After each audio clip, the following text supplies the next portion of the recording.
And we welcome you to another edition of This Is Wrestling. It is Lee Versage with the one and only Hornsey jumping off the Big Apple, survives and is back in Belleville after All Out. How did you survive the fall off the Big Apple? And how did you survive Saturday with the rest of us? Those are great questions, Lee, especially that second question. It's a question that has been stuck in my mind over the last couple of days since we released those van episodes.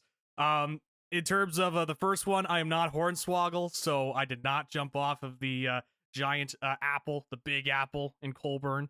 So that I can dispute right away. The second part... Can we... Hold on.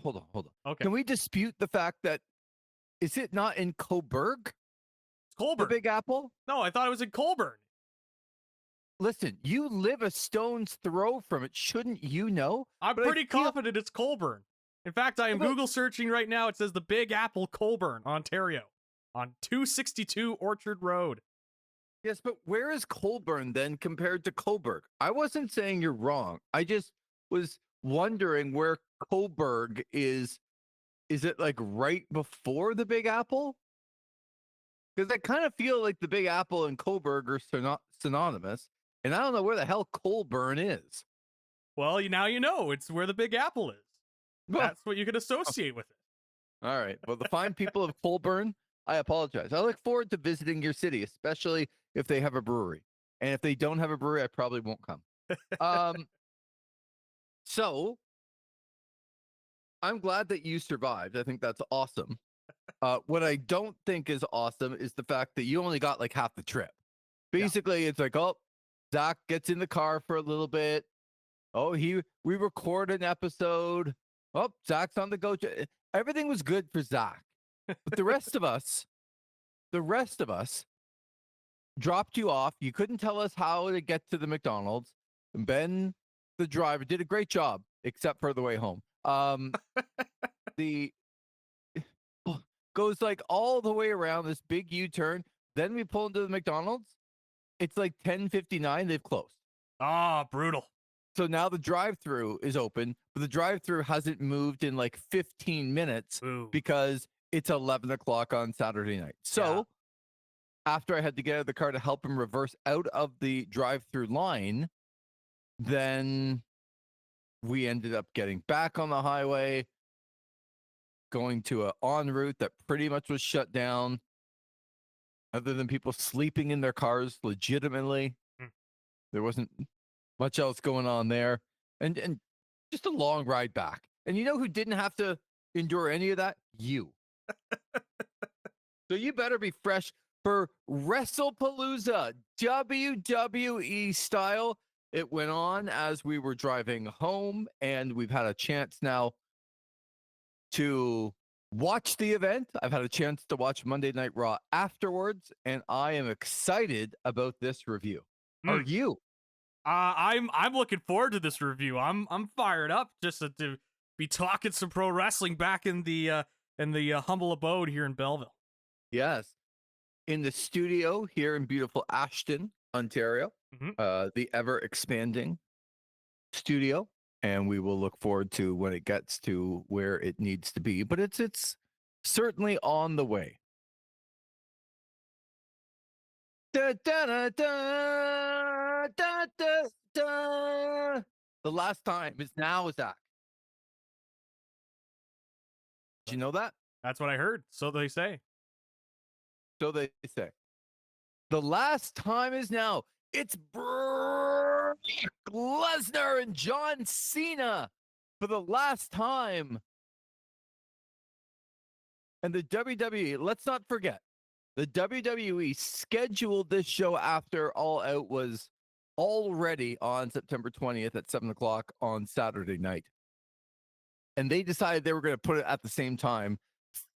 I wouldn't say forcing AEW, but AEW then moved their show to 3 p.m. in the afternoon so that they could have a show that people were watching before the WWE show. Then the WWE decided that they were going to open up with Brock Lesnar and John Cena. and it would not be the main event like, well, some people thought. That's you, Zach. Yes. So let's get into John Cena and Brock Lesnar to open the show. I'm going to ask you what you thought of the match. This is me doing that. Zach, what did you think of Cena Lesnar? I thought I had seen this before. I remember back in 2014 when they had the John Cena Brock Lesnar match at SummerSlam, and Brock Lesnar just absolutely dominated John Cena throughout the entirety of what felt like an hour, but like a good hour. And it was just him suplexing John Cena all over the place, the birthplace of Suplex City. And I remember all that. And so I come into this and I'm watching everything here, and it's I know what they're trying to go for. They're trying to, give you the memories of that match. And remember when Brock Lesnar absolutely dominated John Cena, but this time it was through F5s. It was multiple F5s to take out John Cena. And this did not hit the same for me as it did 10 years ago, Lee. This was I felt very this was very lackluster for me in the end. I didn't really like this match. I don't think they're having a rematch. I would like this if we're going to have another rematch with them, but you look at the dates that John Cena has, and it was already announced the next opponent for John Cena at the next PLE. And so maybe Brock isn't going to be the next person, and if it's not, then I fail to see what this match accomplished when it came to Brock versus Cena. So, yeah, there's lots to get into, and it certainly harkens back to 11 years previous to this. But I guess I'll go in and ask you a couple of questions here. Sure. Number one, do you think Brock Lesnar, this is a legitimate question, needed a squash match against a big-time opponent to reestablish him coming back into the WWE as the kind of the top, one of the top guys, top physical guy? He's not only back, but he is ready to conquer. He is back to his old self. Did he need a match like that to reestablish the old Brock Lesnar? Personally, for me, no. I don't think he needed a match like that. I think once you have the name Brock Lesnar, which, by the way, he might be the biggest I've ever seen him in my entire life watching Brock Lesnar. When he came out, enormous. When he came out for his entrance, I'm like, oh my God. That, like, I literally said, oh my God, look at him. He is huge. My God. I'm sure the WWE, the testing that goes on at WWE has made sure that it's all clean and up to snuff. I have no doubt. Yeah. So just all spinach in a can, right? And saying your prayers and eating your vitamins. So Brock Lesnar, in your mind, did not need that to establish himself as the old Brock Lesnar. Yes. I would concur with that, but I wanted to know what you thought about it. Brock Lesnar came out. He looked like $1 million. He looked like he was going to tear somebody's head off. I didn't need to see him do that against a top guy, whoever that top guy was. Do you think that John Cena will be helped out in the future by this match at any point before his retirement, whether he faces Brock Lesnar again or not? Will he be helped out by this match because of like what happened will help him before he retires? No, not in my estimation. Okay, so take us into the meeting room with your excellent wrestling mind and then tell us what it is that they did want to accomplish. If Brock Lesnar didn't need this, in your opinion, and if John Cena wasn't going to benefit from this before he retired, what exactly were they trying to accomplish by going to a match like this? The only thing I could really think of is they're going on to ESPN, and you need to have some established credible names in your debut PLE, pay-per-view, premium show, whatever you want to call it, on ESPN. And I thought it was noteworthy when Paul Heyman came back to be the ring announcer for Brock Lesnar. That was one of the big surprises that they were teasing this week, was that Paul Heyman returned to be the ring announcer for Brock Lesnar. I noted that in his speech, he made sure to mention that he was an NCAA heavyweight champion and a UFC heavyweight champion. You know, sports that you would commonly associate with being real and legitimate. And as you're going on to ESPN.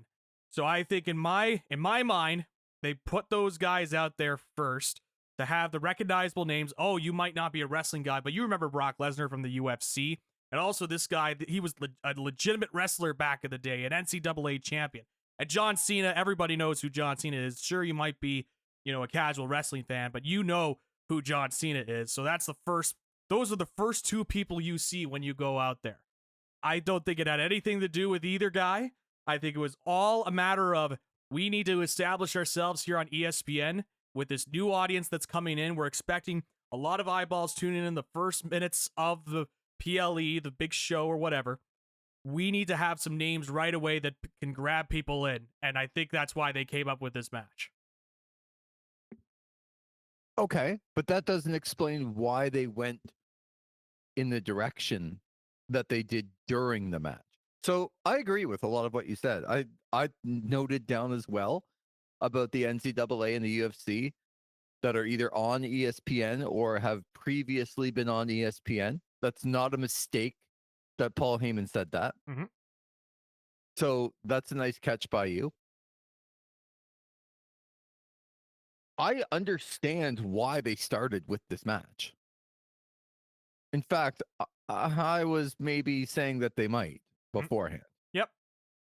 What I don't still understand, and I'm looking for an answer. I've been searching for answers since as to why you would do something like this. Like, what is the benefit of, because you always ask yourselves at the end, where are they going with it? Especially with two big stars like that.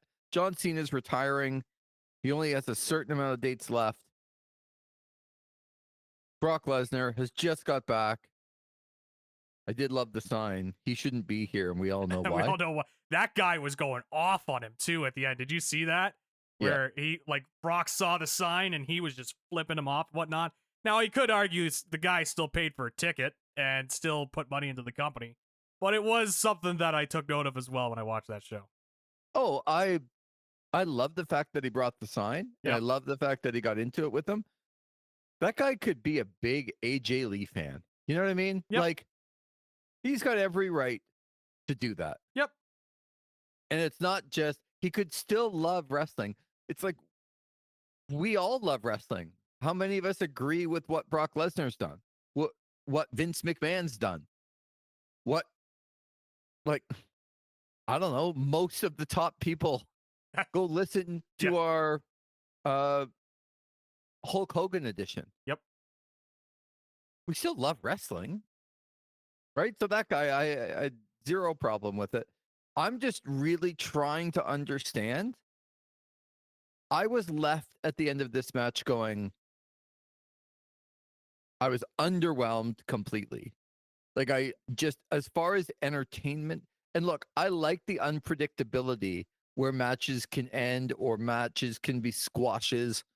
I like that about pro wrestling. I don't think every match needs to be 50-50 booking and go 17 minutes and then somebody wins at the end.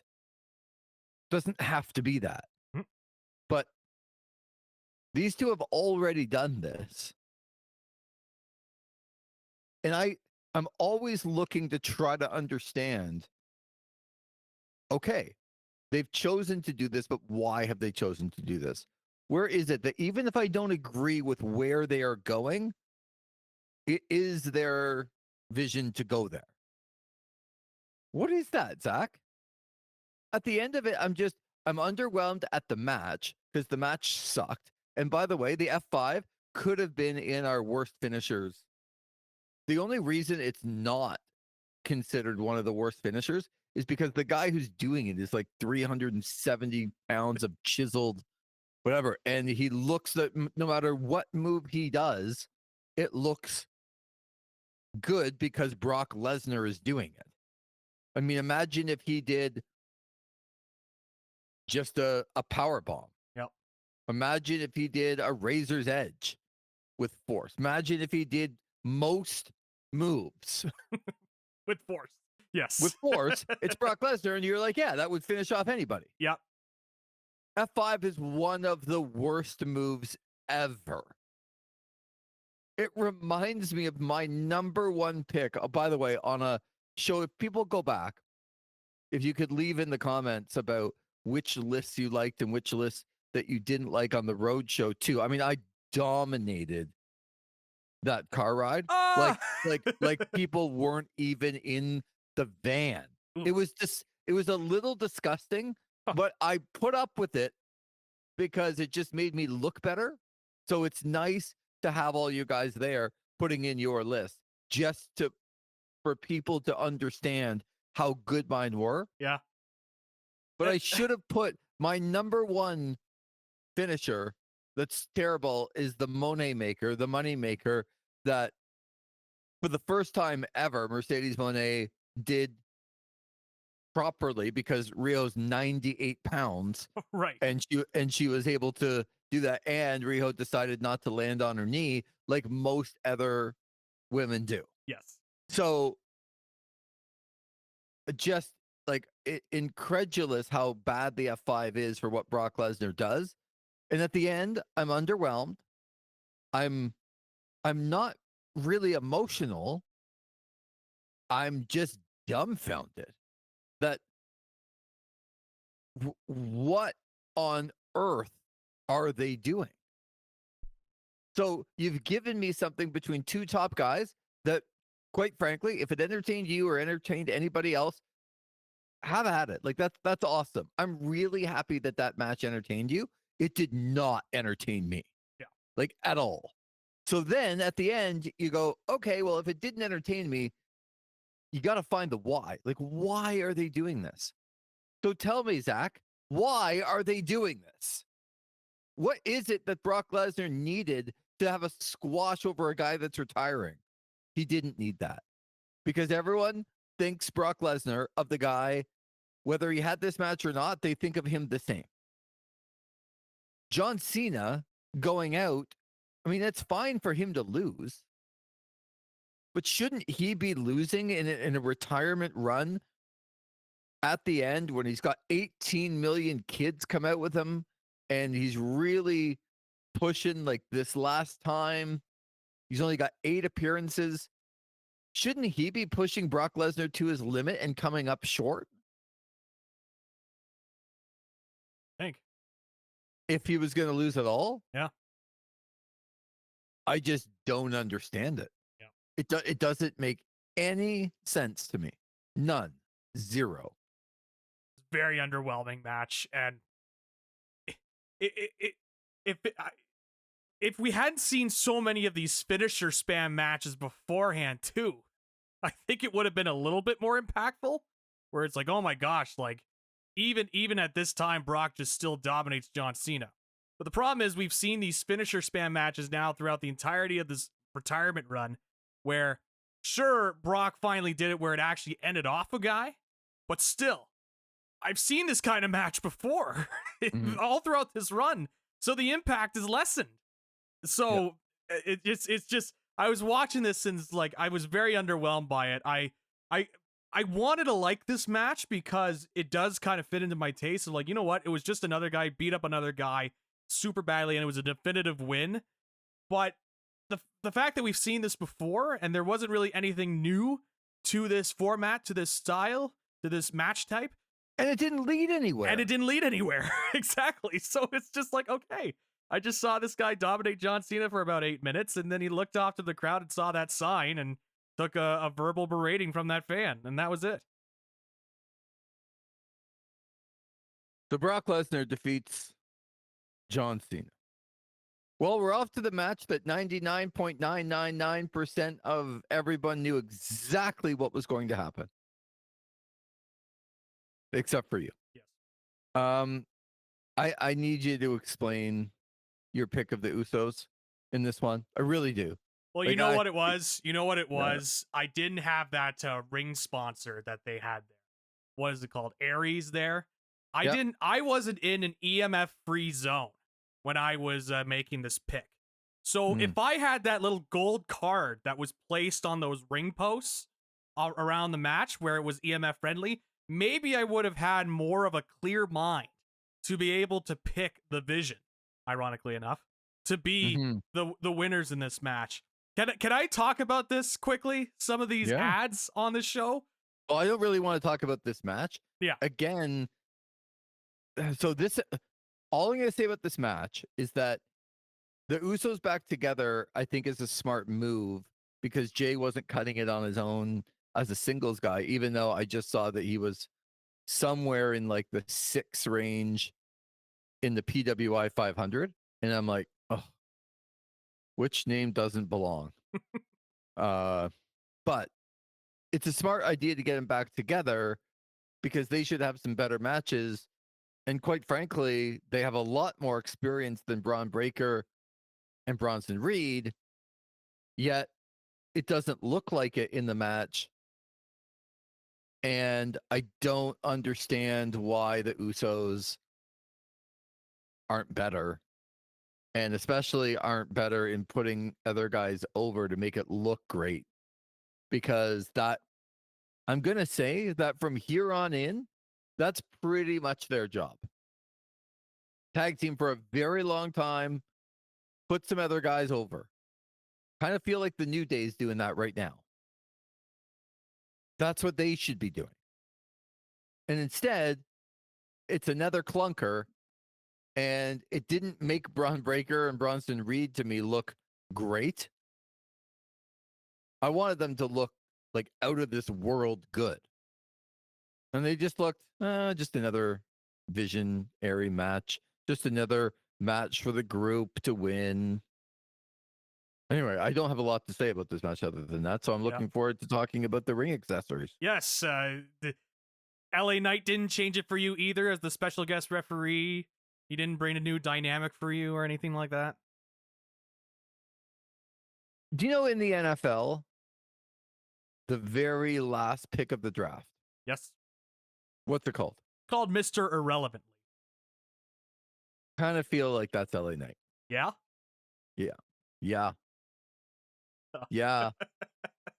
I have, like, it's not a hatred towards him. It's whether he's L.A. Knight or Eli Drake or whoever the hell he is. I just don't have any emotion towards him. Yeah. And that's probably the worst thing you can say about somebody, because if you don't like them, it's good to hate them. Yeah. But I don't have anything for him.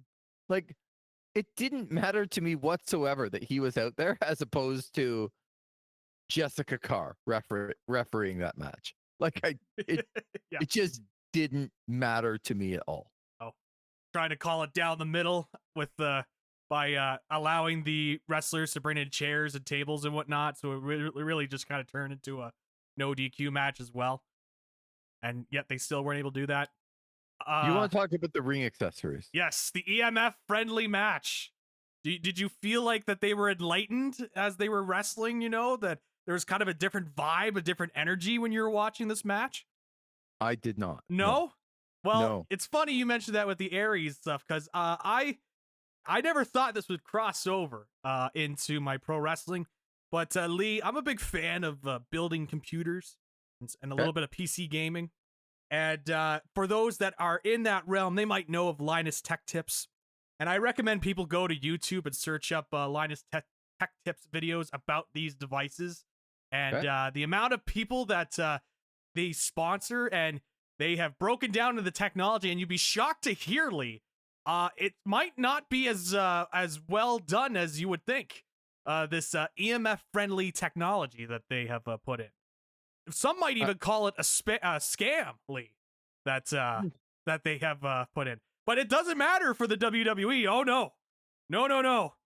As long as you come in with that suitcase full of money, and you give it could have multiple zeros on the end. As long as there's multiple zeros on the end of that sponsorship, oh, we will sponsor this match. If you want to sponsor a Vision versus Usos tag match, have at it. It's all yours. And even beforehand, like, they did this quote-unquote tribute to Hulk Hogan ad. And what was the tribute to Hulk Hogan, Lee? Buy the beer. Go and buy the beer. And then they, drank the beer. That was their tribute to the Hulkster. Buy the Great American Beer, or whatever it's called. So some of these ads on this show was just like, they really will take money from anybody. Lee, we need to come together, pool some resources, and sponsor a match. What I'm saying. I would like that. We need the This Is Wrestling match, but the gimmick for ours is that it's just a pure wrestling match with a winner at the end. No run-ins, no countouts, no disqualifications, or anything like that. Just a pure wrestling match. No managers, commentators call it as is. No big moments. They'll exchange holds. That will be our big sponsorship. That's how we'll contribute to the WWE. So we will accept donations to come together and sponsor a WWE match. I'm all for it. I kind of like the idea. Yeah. All of a sudden now I can see the wrestlers coming out. No, maybe no music. Yeah. Oh, I love it. Absolutely. No pyro. No entrance video. No. Yeah. Just, brother, we're taking this back to 1972 with our sponsorship. Just weighing in at whatever and whenever. The microphone will come down from the roof. It'll be the old school microphone. We're going to find Pedro Morales and he's going to wrestle. And it's going to be... Someone will have a ring, like a vest on. Yes. Oh, yes. They'll just come down and then just take it off as soon as they get in the ring, and then that's it. That's right. Yes, absolutely. We'll have instead of the fancy Trons that are on the ring side there, we'll just go with the good old fashioned guardrail fence instead. Bring it back to the old days. This Love is the what guardrails. Yeah, absolutely. And no other branding as well. That way they can't sponsor and have any other sponsors on there. Just gonna be a clean, pure professional wrestling match. And let's see how the WWE fan base reacts when we sponsor that. I'm so looking forward to this. So we will be accepting donations. We will be accepting your funding. I like this idea a lot. Like, and the wrestlers can't even wear pants. That's right. Just trunks. Yeah, that's right. No elaborate entrance robes or anything like that. Nope. Yeah, they'll have a nice fine haircut as well. It'll be the barrel chested as well. I think we're really hitting on something here, Lee. And I think in the spirit of WWE too, once we accept all your donations, we'll also go on here and we'll flaunt how much money we made from you as well in order to sponsor the match. I feel like that's only fair if we're going to do this sponsorship deal. So it's actually not a bad idea to whatever the sponsorship is. Let's just try and collect double. That's right. And then tell people how much money we made off of them. Yes. While sponsoring the match at the same time. And they'll cheer for it too, Lee. That's the thing. They're going to cheer for that. Well, they're a part of something great. That's right. It's a moment. They're taking part in a moment. We'll share it on TikTok and Instagram, and it's just going to get all the likes and all the engagement. I really like this idea. I've been thinking about this. Like, man, you know what? We need to take it back. We need to sponsor. The people need to sponsor WWE. Can we just get WWE on the turnbuckles? One made out of like styrofoam? No, it's got to be the red, blue, and white turnbuckle pads. Oh, okay. Different colored ropes, and they're going to be a little bit looser than the tight ropes. You know what I mean? Be a little loose. Oh, they have to be. Yeah, absolutely. If you have any other ideas to making this spectacular better, like in the same realm, like what can you add to the no music? Yeah. No pyro. Just where they're from, maybe a vest. Yep. Sometimes you take the vest off even before they get to the ring. Yep. I'll allow a cowboy hat in some instances. If they're from Texas. I'll allow it. Or Alberta. If they're from Texas. Yeah. Or Alberta. Where's Orton from? Cowboy Bob Orton? Yeah. That's a great question. I don't think he's from Texas. I don't think so either, but he came in the cowboy hat and the vest. Kansas City, Kansas. Oh, okay. Yeah.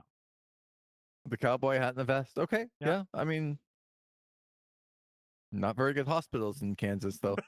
Broken arm for a long time. Yeah. Cowboy Bob Orton. All right. We digress. Yep. This match was terrible. Yep. And so then I would say we get a match that's probably as close to what you're talking about as we're going to get from the WWE. And that would be Stephanie Vaquer, Io Sky, for the WWE Women's Championship. And it was good. Yeah. I didn't expect this one to be bad. My expectations were that it was going to be the best match on the card. It was the best match on the card. I just didn't think it would be the best match on the card by a landslide. Like, I mean, by the gap in between that and the rest of the card, very, very wide. So the problem is I think when there's such a gap, like to me, there was this match, a massive gap, a couple matches, another massive gap, and the other two. But just because it's the top one with all of those gaps, you still have to kind of judge it on its own. Like, how good was it on its own? How good was this match compared to putting it between two other great matches? Does this one stand out if you see a really, really good match beforehand and a really, really good match after this? Does this one still stand out? For me, no. I thought this was a good match as well. Shockingly, Lee, that if you put two good pro wrestlers out there and you do this crazy thing and you just let them wrestle and then you have a definitive winner at the end. And shockingly, this definitive winner, they come out looking really strongly. Yeah. And especially when you're trying to crown them as your new champion, you want to have them go off on the right step, right? You want them to have the good first step in your title reign. I think this is a pretty good first step, I'd say. No gimmicks, no run-ins or anything like that. It was a good wrestling match. I like this. I want more of this in my WWE. I thought this was a good match. It was a nice little finish. Do we call it the spiral tap? I kept seeing people call Stephanie Vaquer's finishing move the spiral tap, but I don't think it is actually the spiral tap. What is it actually? I'm not sure. Isn't that what they called it though? They did call it the spiral tap, but it's not really the spiral tap. I think it's a different kind of rotation. Anyway, I just want to throw it out there because I saw it called that, but I don't think it's called that. Yeah, and going back to your original question of like, if you put this in with other really good matches, would this stand out? I would say like you would kind of go in, it's like, oh, that was really good. I think that was a good match, but nothing where it's like, you know, I'm coming away, this is a match of the year or anything like that. This is the best match of the show. Yeah. In this case, considering everything else on the show, I'm like, geez, I will take this over what we're getting on the elsewhere on the show. But this was a nice change of pace. And, you know, I like Stephanie Vaquer. She's clearly somebody that's invested and wants to show that she can hang in the WWE level, and she's certainly doing that so far. I was a little bit lower on Io Sky than others. I didn't think she was bad or anything like that, but I didn't see her as this elite level women's wrestler, like I see with some other women in the division. But she has certainly had some very good matches over the last couple of months. And so it's nice to see her be in the fold. And so, yeah, I thought this was a good match. I like this. There was some good stuff in here. And far and away the best match on the show. A little spoiler there. Yes, like by far. Easily. So I totally agree with your assessment. This is a really good match. I don't think it stands out as much if the rest of the card is decent, but when you do something like this and you make a big deal of it and you understand that her father is going to be there for the first time and you make that a big deal and she hit her finisher, whatever you want to call it, she hit it really well. And so when you have a really good match and you end like that, when you hit the move well, Mercedes, um, you look really good. And there's just a lot to like about Stephanie Vaquer. Like she tries to speak, which I think is important. She doesn't, from Chile, she doesn't have the greatest communication ever, but she tries really hard. And I think that goes a long way, especially for a face, to be able to try to do that, to communicate with the fans. And she certainly has it in the ring. She's got that star power. She's very good. And yeah, I think I'm starting to come around a little bit to your Io Sky. I think she's really good, but I think she's a really good base for somebody else to look good off of, which isn't a bad thing as a wrestler. Like Not at all. I think if you're a wrestler that can make other people look really good, then hats off to you. Yep. And I think sometimes Io has looked better in the WWE because she's wrestling people that are just not very good at all. And so then she can't help them, and then she just looks decent in doing it. So yeah, I think she's a good wrestler, but this one for me was easily my favorite, and because they kept it simple. Yep. They made it a big deal. She won the title. She hit a great finisher. She went over. She hugged her dad. They just made it's just so simple. And you always say it. Simple, simple, simple. Yep. And it doesn't take much to go out and we're gonna have two women and they're gonna fight and it's gonna be entertaining. And then one's gonna win and it's gonna be a great finisher. And at the end, that one's gonna go over and hug her dad, who's like never seen her wrestle before, and everyone's gonna cry, and it's gonna be amazing. And that's what they did. Yep. They did not overthink this, which is shocking for WWE. But they did not overthink this. And so I have to give them credit where credit is due. Yep. All right, let's get into the semi-main event, the penultimate match, and that is CM Punk, AJ Lee. I should have said AJ Lee and AJ's husband. That's right. Against Seth Rollins and Becky Lynch, the mixed tag. So in this spot, I kind of knew that I was going to get, how do I say this?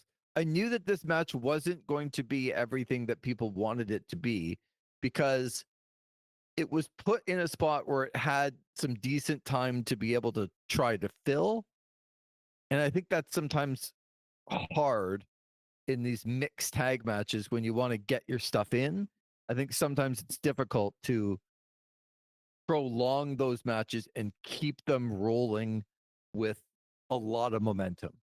AJ Lee is a little bit different, I think, from some of the other women where she's not in the category of Stephanie Vaquer or Julia or Charlotte Flair or, I mean, we could go Io Sky. Yep.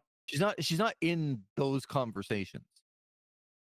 But one of the things that maybe you can't even put a finger on, one of the things that she has is she has that charisma. She's got that draw. She's got that something that makes people want to watch her. They invest in her.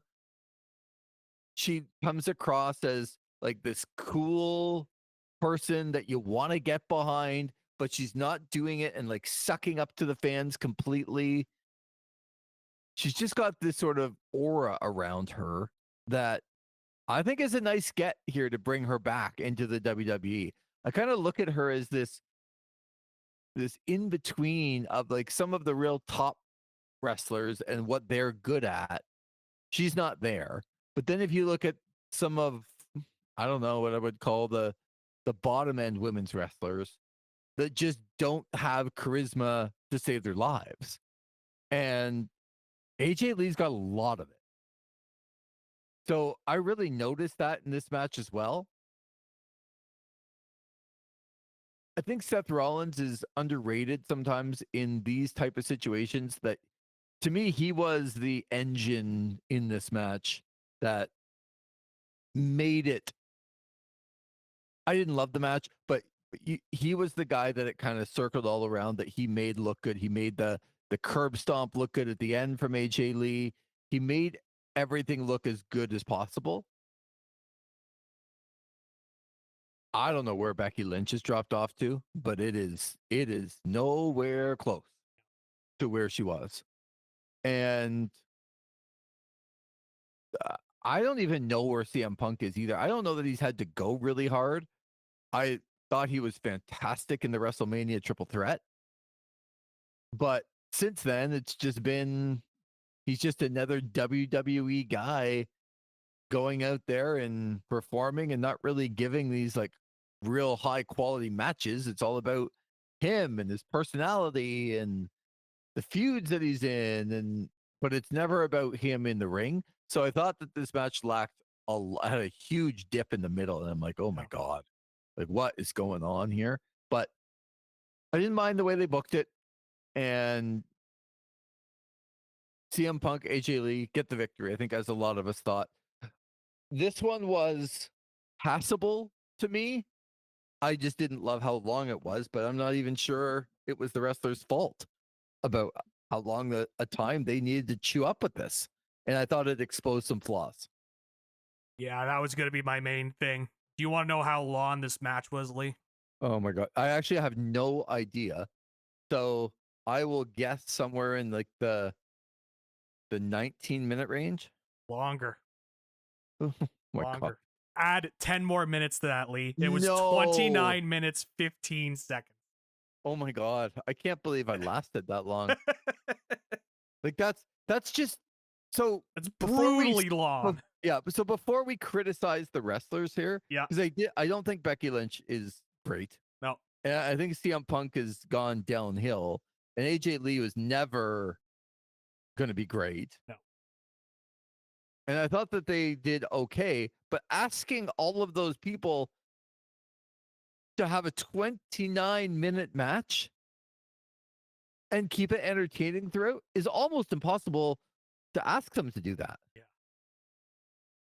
Yeah, it was that was going to be my main critique. This did not need to be 29 minutes. It really didn't. You could do a lot of those spots that they did and cut that down by, oh, I don't know, get it in 10 to 12 minutes that you could do all of those spots. I don't know what the thought process was to have them eat up all that time in this match. I guess to make up for the fact that the Brock Cena match was shorter than they usually go. That's the only thing I could think of. Well, and how long was the main event? Like, we'll talk about Drew and Cody in a sec, but how long was that match? The main event, it was 16 minutes, 53 seconds. So that, to me, immediately when I see this, I'm like, how come those weren't just completely switched? Yep. Why wasn't the main event 29 whatever, and then this match was 16? Like, if you were really worried about time, and I guess that isn't factoring in like whether there are injuries or whether, factors sometimes that we don't know about, but on paper, this one, like, why aren't you switching those? Cody and Drew can go 30 minutes and keep it entertaining. So, I knew that match was shorter than I thought it was going to be, but man, oh man, this match, like, I get it from all the ESPN, I get it from the AJ Lee, I get it from a lot of perspectives why this match was going to be a featured match on this card. Just didn't need to be this long. Yeah. And I will say too, that spot where AJ Lee delivered those strikes off into each corner, where it was just these windmill kind of things. I mean, Shane McMahon would be proud of those strikes. I mean, my goodness, it was just some flailing arms. Yeah, it was not exactly landing all of it on some of those strikes. Yeah, I watched that. I was like, man, somebody should have told her maybe don't do the flailing arms strikes. It's not even the flailing arms. It's the fact that they sold it too. Like Becky was just in the corner, like she was taking in a boxing fight and just taking all these punches in the corner. And it's just like, just push her. Like she's just flailing her arms around like a crazy person, which I know is the gimmick, but still it looks bad. Like, yeah, I just push her. Yeah. I just, there's that. And then they did it was all the stuff I was expecting them to do, was the collection of spots about, I don't know if you're aware, but both of these teams, they're couples, Lee. And they are both together, and so we are going to play into that, and I'm sure that's appealed to that fan base, and they loved it. So great. Yeah, I didn't love this. I didn't hate this. I saw some people really down on this, but it didn't need to be 29 minutes long. We could have cut this down a lot more. You're putting the performers in a really tough spot to be successful when you're asking them to go that long. Yes. Did these genius road agents, did they accidentally skip the times on their run sheet and accidentally had it in the semi-main? That was going to be 29 minutes instead of the main event. And the wrestlers looked like, all right, I guess that's our time. And nobody brought it up. Is that what happened? Speaking of couples, I thought it was nice that the eventual winner of the King and Queen of the Ring couples tournament was inducted into the Hall of Fame. Oh my God, Lee. No, hold on. Okay. It was nice to see Triple H opening the show. Oh, no, don't stop right there. Stop right there. I was going to bring this up. And then it was really nice that, again, the winner of the King and Queen of the Ring 2026 couples tournament. Yeah, that we booked here on the show. When CM Punk and AJ Lee thought they were going to win. And I thought it was Cody and Brandy, but that works too as well, actually. Oh, yeah, Cody and Brandy. You're right. Although that works better for the CM Punk Humiliation Tour, so I actually like that a lot more. So, sorry, go ahead. Yeah, Cody and Brandy, CM Punk, AJ Lee, get their hand raised. They're the winners. Time to play the game. And all of a sudden, Triple H comes out, and now his Hall of Fame wife is going to come out. Oh, jeez. Lee, can I talk about this briefly before we get to the main event? Feel like need to. I need to talk about this. I thought you were going to open with this, and I was getting ready to launch into my thing. These people, oh my God. So we had our opening video, right, for Triple H, and they were talking about ESPN and how it's like the worlds are actually more intertwined than you think, Lee, because sports is entertainment. And as they're playing this video that Triple H is doing the voiceover for, it's like pyro kept going off every 5 seconds. It was just like, we revolutionize sports. Boom, boom. We changed the game forever. Boom, boom, boom. How much more pyro do you need? I get the point you're trying to make. You don't have to emphasize it with the pyro. And then you had Triple H do the voiceover. Fine, I guess. You know, Triple H has got to get his shine in, Lee. So why not have him open the show and just do the opening video package? That's fine. All right, let's get into the... Oh, wait a minute. Let's go to the center of the ring where we had Paul Levesque on video. Now we've got Paul Levesque in the center of the ring with a spotlight, Lee. He had a spotlight on him. And then he does the same thing. He introduces the show again. I just saw the video. With ESPN. I know what I'm tuning into. And then I'm being reintroduced to the show by the same guy. This time he's actually in the ring with a spotlight on him. And then saying, all right, who's ready? Are you ready? Ugh. I was ready beforehand, Paul. But all right, I guess I'm even more ready. And then Pat McAfee, they announced that Pat McAfee was showing up. For some reason, Michael Cole was so shocked about this. I don't know why. Like, he was so surprised. Even though they're on ESPN, they were in Indianapolis. And Pat McAfee was, like, promoting the show all week long. Come on, Michael. Like, you gotta add 2 and 2 together at some point, you know? Especially when they've done the surprise entrance for Pat McAfee already beforehand. You know? It's like, how can you be surprised? So they did this, and I was like, all right, fine, you gotta do the entrance. And who shows up in the street? But it's Triple H again. Who shows up? He's got to be all buddy with Pat McAfee, putting his hands on his shoulder. Get off my screen. I'm done with you. I get you're the guy, the face of the WWE. Get off of my screen, for the love of God. And he's all like, we're buddies, right, Pat? Right, Pat? We're big friends, huh? Right, Pat? Get off of my screen. And I was thinking, well, at least this is the end of Paul Levesque and his immediate family on this entire show. But then, Lee, Stephanie McMahon is getting inducted to the Hall of Fame. And they just inducted Triple H last year. These people are so shameless. It's unbelievable.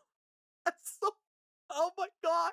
I don't know, Zach, if you've had a chance to check out the Stephanie McMahon Hall of Fame t-shirt. Oh, I wanted to bring that up too. Oh, the t-shirt, all the accomplishments. Oh, she was a women's champion. Yeah, absolutely. She was part of the Authority. Absolutely. You got to put that in there, I guess. If you're going to have a Hall of Fame career, you got to mention the Authority. Sure. Host of a podcast.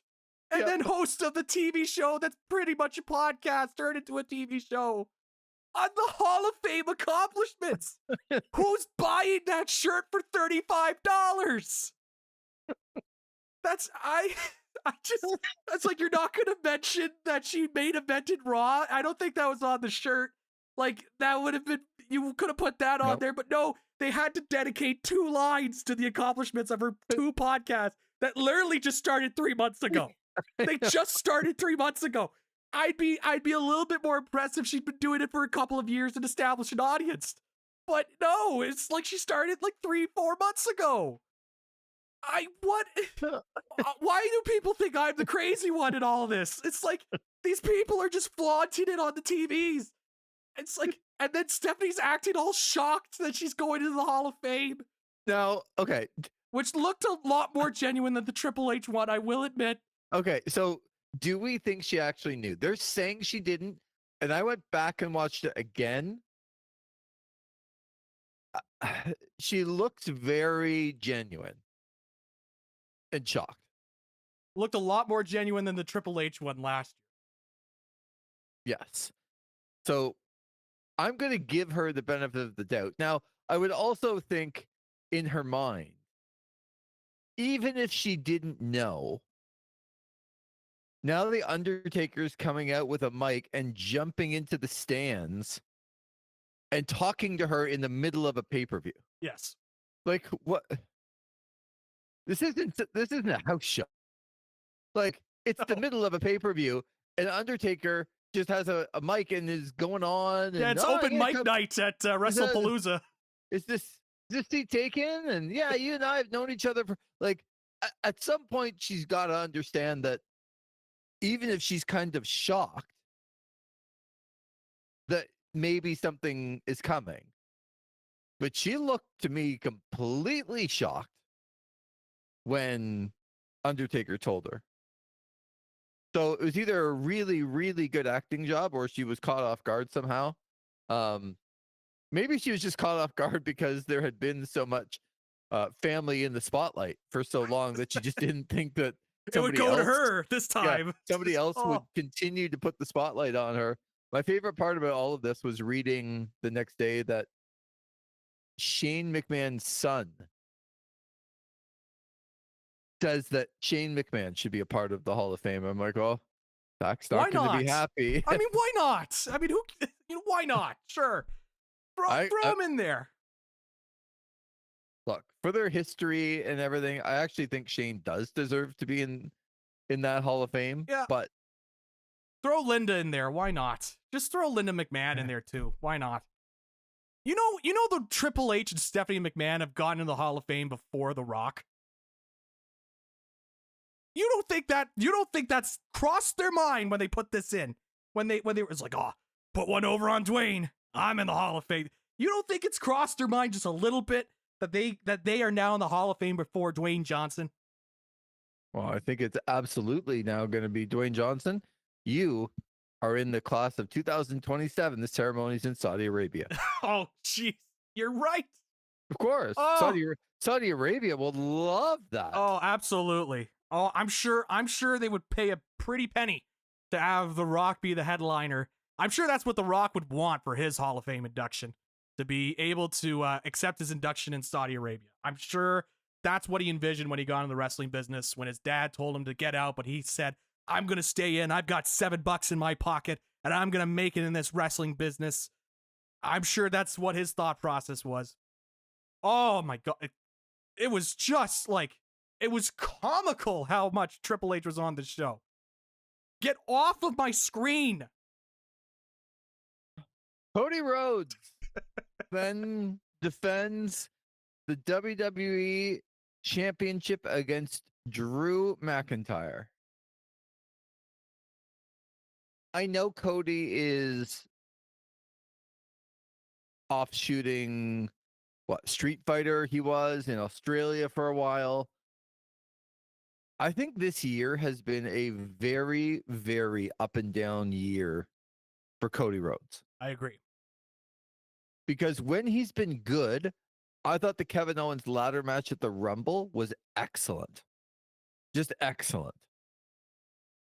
The match with Cena at SummerSlam was really good. The match at WrestleMania against Cena was god awful. And this one that should have been better was not very good at all. Now, I like Drew McIntyre. I will tell you right now, I like him. I think they should push Drew McIntyre more than they have, and he always comes up a little bit short. I picked Drew McIntyre to win this match. And Safety Sam got it right, and I got it wrong. That's what you get for taking chances. Mm. But Drew McIntyre, on a couple of the moves in this match, got his knees down before they were even starting to fall down. And it's like, what was the move right before the crossroads? Well, there was a spot he was trying to run to the ropes and then he stopped. And then like went down on one knee. No. I know he hurt himself because he put his foot through the glass or whatever. Right. And I thought they did a decent job, like Wade Barrett, decent job at why the referee was intervening and why he made him stop and think and do all of that stuff. So I thought that was well explained. But there was a couple of matches or a couple of moves. Was it a DDT? Was it? Oh, no, it's the Cody Cutter. Oh, my God. The Cody Cutter? I think Drew might have landed on both knees. Mm-hmm. I'm like, what are you doing? What are you doing? Classic Kane knee bump. It was, this match was not pretty. I didn't like it. It ended early. I don't really get what Cody Rhodes gets from this. So, I don't know. Cody Rhodes beats Drew McIntyre, and we'll talk about where they're going in a second because they're going to Perth, Australia, and Crown Jewel that's coming up.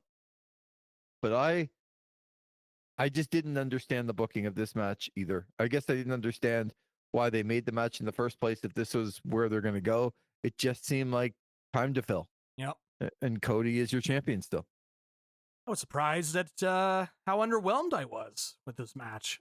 I thought this was going to be a lot more. I like both of these guys. Mm-hmm. I was somebody that was on the Drew McIntyre train as well and saying this guy needs to be showcased more and pushed more and be more of a featured player. And I guess in a sense, he is still featured and still in prominent programs, but I was hoping for a little bit more in this match. And there were a couple of spots in here that it just felt awkward for me. The one that kind of got me was they were trying to sell the injury of Cody, like injuring his head, having the potential concussion and wrestling through or whatever. And Cody does, like, he's running to the ropes, then he just stops and he goes on one knee. And then it's like, oh, what's going on here? And then he just gets back up and then does the Cody Cutter off of the middle rope. Perfectly executed, by the way. No sign of ill will or anything like that. But yeah, I was kind of let down by this match. I was hoping that this would kind of be the way, like the high point to end the show, but really came off underwhelming. And like what you said, it's like, all right, I guess we got through a title defense of Cody Rhodes, and this is it. Is this? Are we not seeing Drew McIntyre in the title picture after this? Like, what was the point of this? It Right. really kind of felt lackluster at the end. Well, that's every time we discuss matches and you ask yourself at the end of it, well, what was the point? Like, where are they going with this? If you don't have an answer, that means they don't care. Because there has to be thought put into the storyline. And there wasn't much of a storyline before this happened. So then where are they going afterwards? And so that's the point where it's like, oh man, like there's just too many matches that okay, where are they going? What are they doing? And now they're just transitioning into another show that's coming up in Australia that quite frankly has no meaning. It's like another one-off show because they are going to do AJ Styles and John Cena.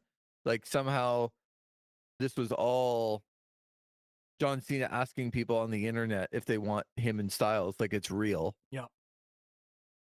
Let me point something out to you, folks. If you don't understand this already, John Cena only has like 8 appearances left, and they don't have time for him to go out on TV and book a feud with AJ Styles, so they're just doing it on social media instead. Right. It's the same concept of when they were filming those things beforehand, like Kevin Owens attacking Cody and making sure that people saw it and got it on camera, and then those videos would circulate, and then that's how they're going to promote it. It's the same thing. And now Cody Rhodes and Seth Rollins are going to fight for the Crown Jewel Championship because they're both the world champions. The champion versus champion, that somebody gets a ring or something. Yeah. Not a Dynamite Diamond ring. So they're going to do that in Perth, Australia. Yeah. A Crown Jewel. I think you probably know the answer, but do you know the answer to like what Cody's record is against Seth? Oh, I saw this today. It's like Seth is 0-22 or something like that against Cody. Yeah, so at the pay-per-views, he's 0-3, right? Where he wrestled those 3 straight ones and Cody got him every time. And that's what Cody talks about on TV. But he's actually 0-22. Yep. If you include the road shows that were there and other matches and all that, Incredible. Awesome. So let me spoil this one for you. He's not going 0-23. Seth is beating Cody. Oh, you lock it down. Gonna get a nice little fancy ring. Because it adds to the Seth Rollins character to get the ring and doesn't hurt Cody Rhodes a bit 1 second after that match is over. Cody Rhodes then goes to 22-1 against Seth Rollins and didn't lose his title. Of course Seth Rollins is going to win. Like, I'm telling you right now, like, I don't need any storyline. I don't need time to think about it. Seth Rollins is beating Cody Rhodes because it just doesn't hurt Cody at all. So, and it helps Seth Rollins gain the victory back. Finally, he's beat him. They'll probably go into War Games the following month with, sounds like it's going to be Roman Reigns against Seth Rollins team. And if you're going to do that, you better have Seth Rollins come in on the heater. So beating Cody would help with that. I guess just the stuff that doesn't really make a difference. Where are they going with Cody Rhodes and Drew McIntyre? I don't know, but it just sort of ended. Where are they going with John Cena and Brock Lesnar? I don't know. We're moving on to AJ Lee. It's Bill Belichick or AJ Styles. It's Bill Belichick. Whoa. Bill We're on to Belichick. Cincinnati here. We're on to Okay. Cincinnati. And that's what it feels like. It's like these matches end and it's just like, oh, well, we're on to Australia. Yeah. I guess. So the interesting part of this card, of course, is that it's on ESPN for the first time. And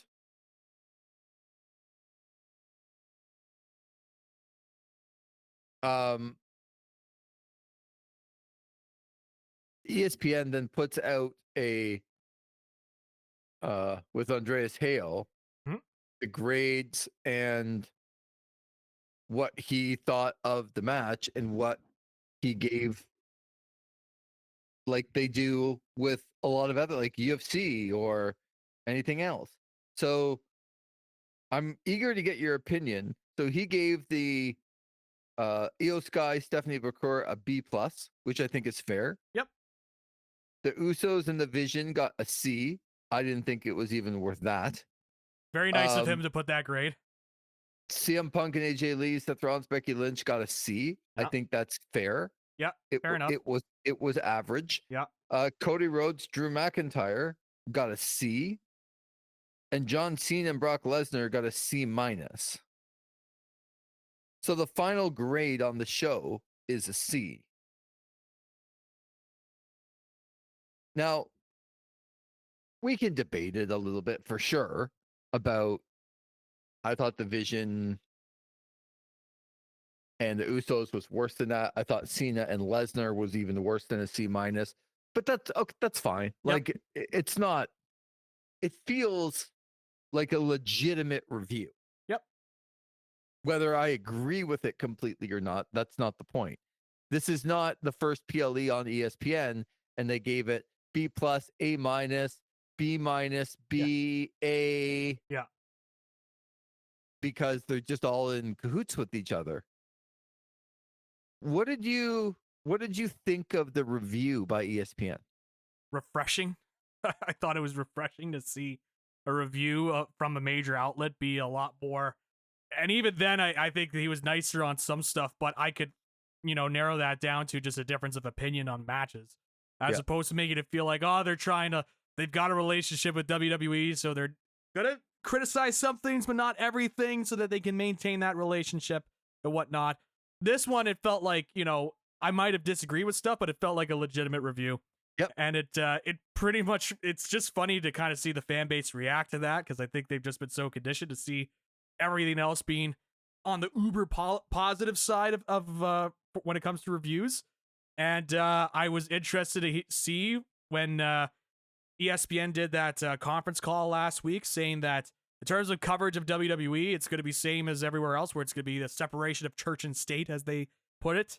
And that was kind of an example of that right there with the review, where a guy watched the show, he put together his grades and reviews, and that's what he came up with. So it was refreshing for me. I get the for an average or casual fan, where they would see that, they'd kind of be a little bit taken aback by that when you have a presenting partner. But how many times have we as sports fans, Lee, when we watch an NFL game and maybe it's just boring because it's just a big old blowout, where we've seen these analysts talk about how, it was a big blowout and this is why it was a blowout and why it was a boring game. We're just used to it at that point. So I think it was a little bit of a culture shock for WWE fans.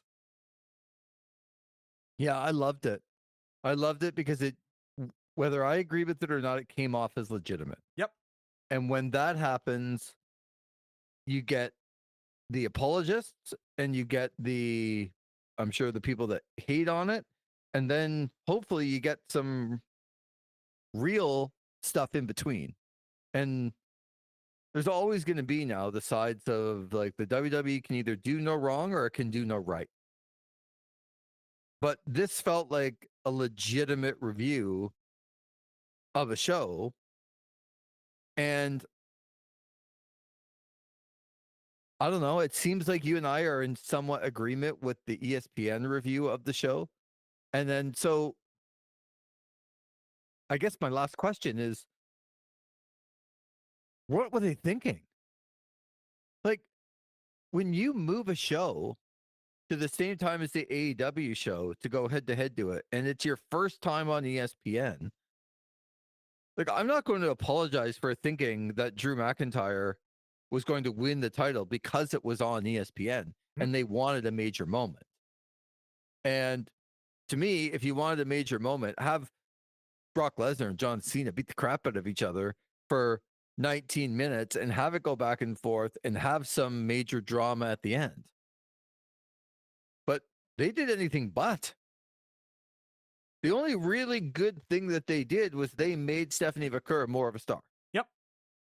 Because it was the first time on ESPN, the first time some people had a chance to see her, and she looked like $1 million. So, other than that, I don't know that they accomplished much. And I'm asking you, like, what on earth were they thinking? Because from their standpoint, wouldn't they have wanted to do something to impress ESPN? That was the thought process I had. They're going to do some stuff here to impress ESPN. They simply did not do that. No, they did not. I wasn't thinking in the lines of Drew McIntyre winning the title like you were, but certainly I thought they would be doing a lot more and at the very least, come away with a much better show than what we got.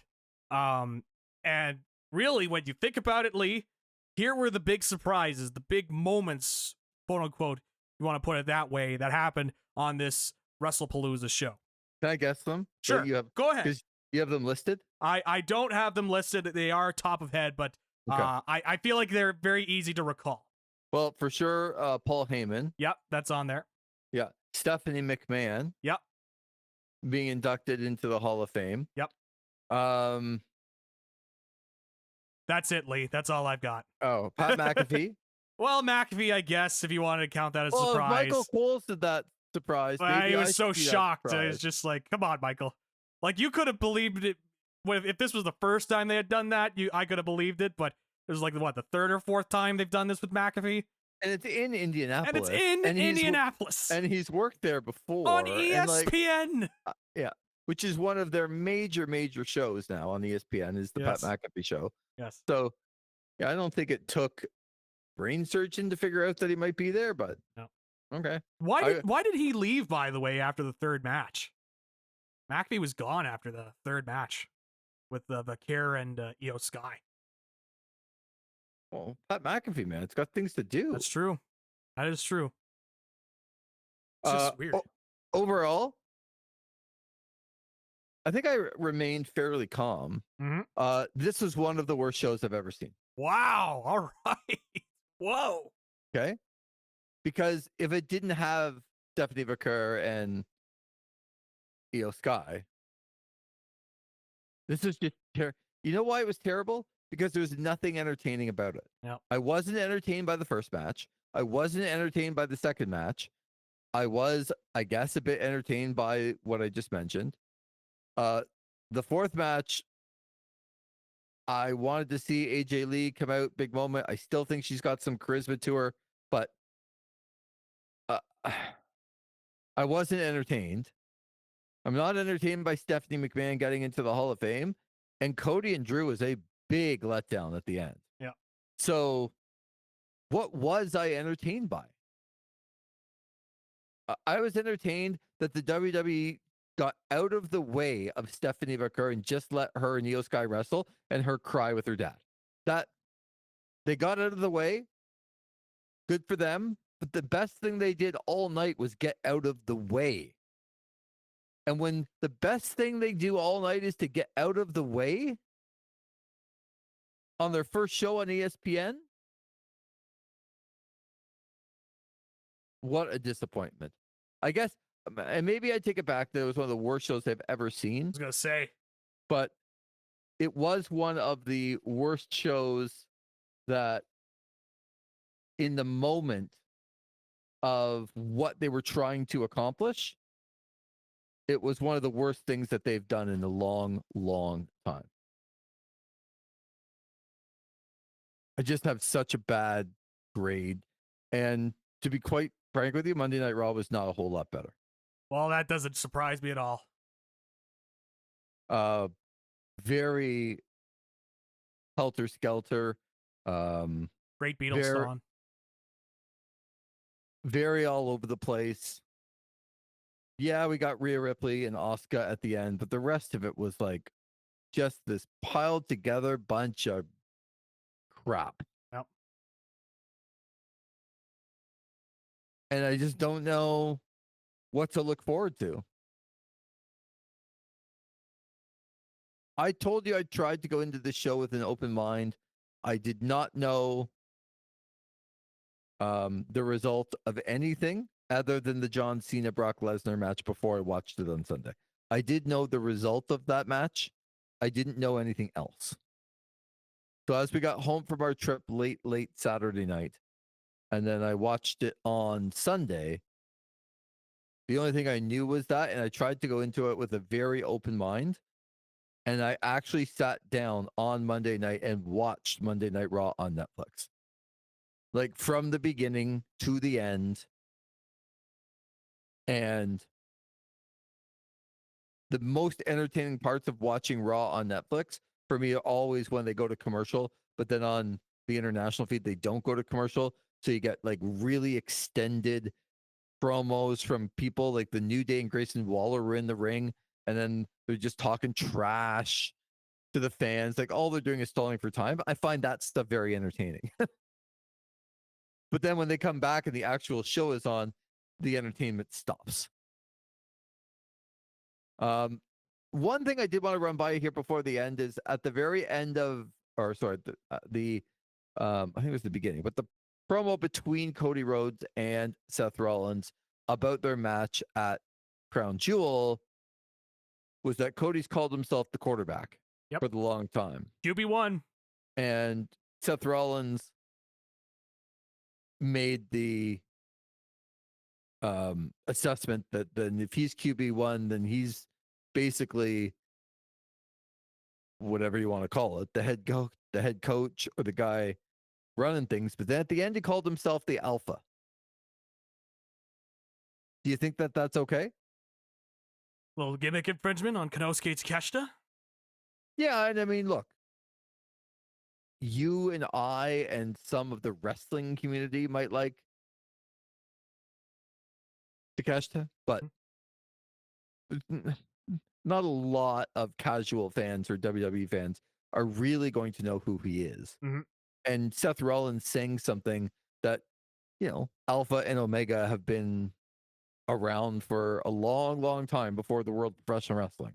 So it's not like, I just wondered if to do it so, to make it a moment,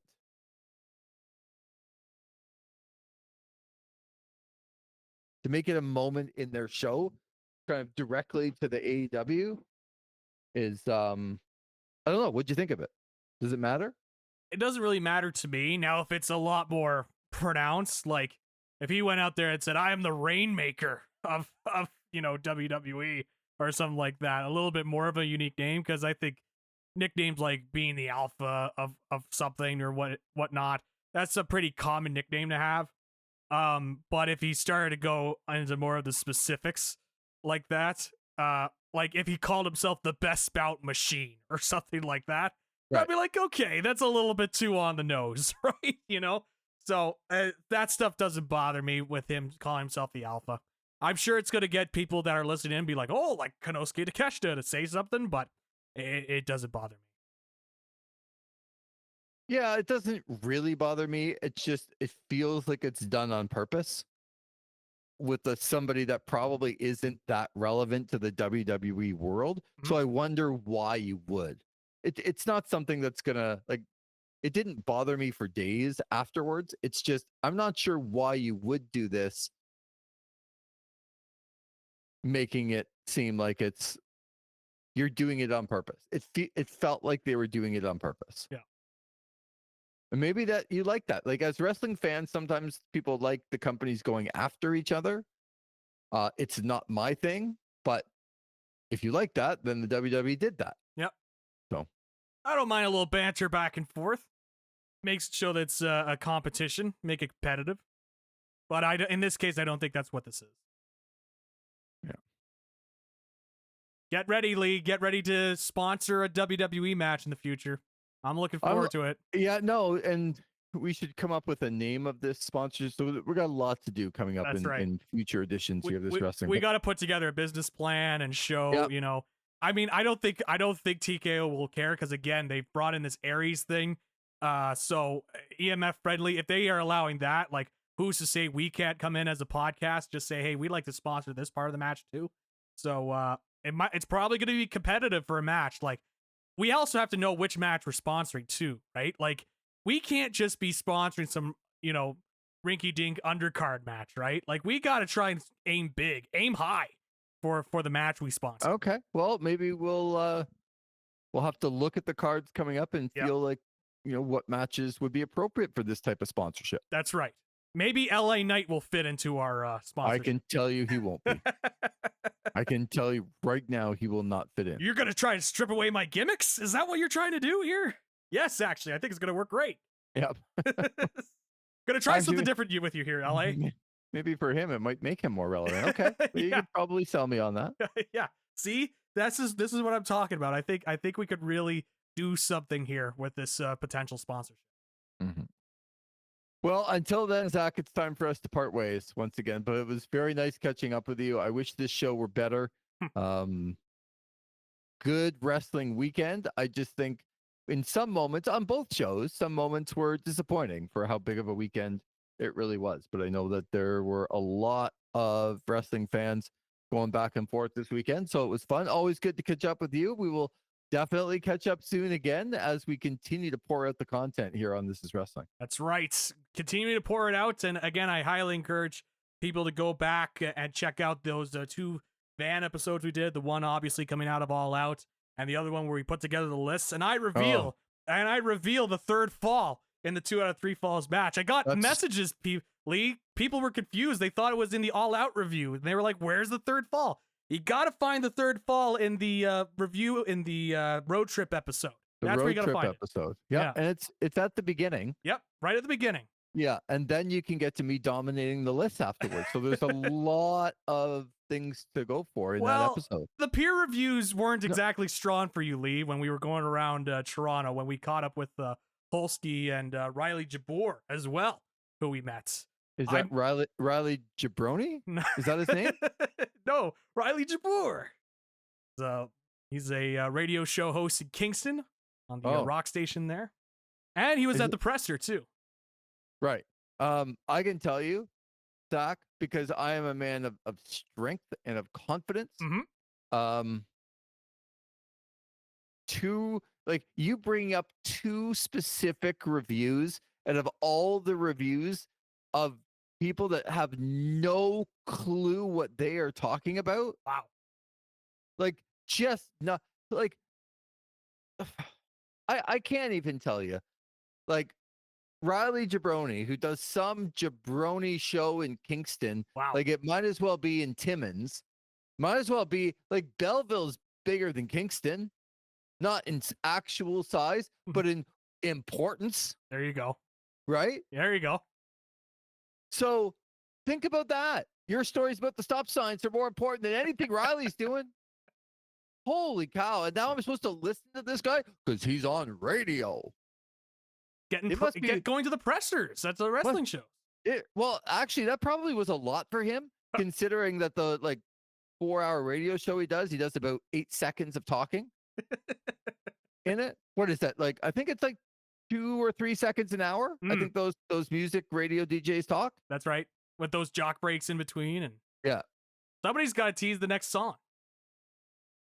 Oh, he does a hell of a job, Riley, in telling us what the last song was and then having to tell us what the next song is going to be.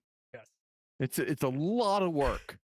As the audience could probably tell, Riley Jabbour did not pick any of Lee Versage's lists when he was given anonymously, by the way. We didn't say who's or anything like that. He's just a jabroni. He wasn't given any, there was no cheating. He's just a jabroni. Oh, man. And I'm really disappointed in Holsky because I just thought he was more intelligent than that, but I guess not. Yeah, Holsky liked my Abdullah the Butcher pick. What can I say? Yeah. I thought it was a great pick, but nobody else was behind me. I You and still think, Holtby though, the did. Abdullah the Butcher pick was better than the spinner belt pick. I mean, come If you on. want to know what we're talking about, go back to our van show That's right. on the list, and There's you your can tease. find all of this out. Good to be able to talk to you again, Zach. Yeah, absolutely. Always look forward to these episodes. And there is another edition, the Wrestlepalooza edition of This Is Wrestling.